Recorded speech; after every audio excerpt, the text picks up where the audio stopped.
This will be a short video, but I felt that something needed to be heard that I could not fit in the video prior to this one. So this will be part 2.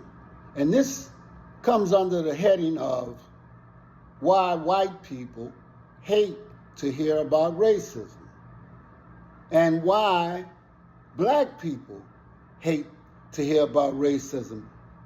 And most of the time, that's because if they have a position that they're comfortable with and that they think they made it, you understand?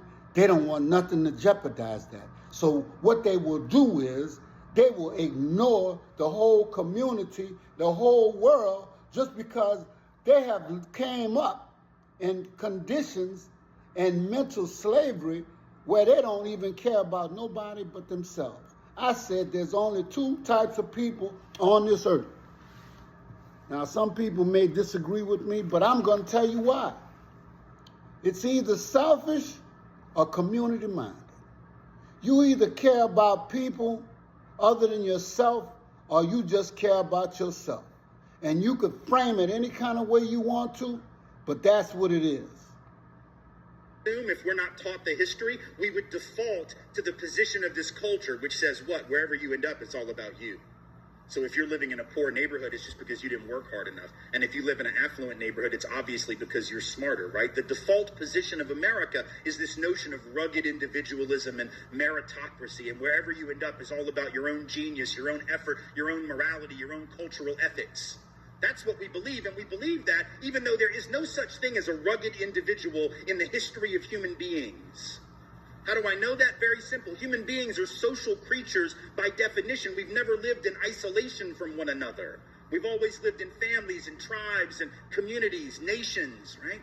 If you ever meet someone who's actually a rugged individual and hasn't been raised in a social context, you need to get the hell away from that person.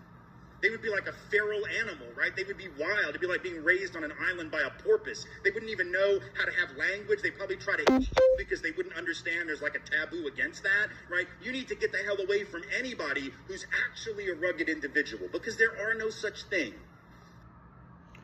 And you know, we have to come to that conclusion. We think that we can go it alone, and we wind up swinging from a tree. Or most of the time, we come back to the community broke, our head hung low. The same community that you failed to look out for when you were on top.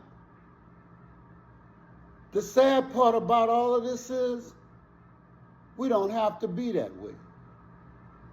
All we have to do is start listening to the God in you.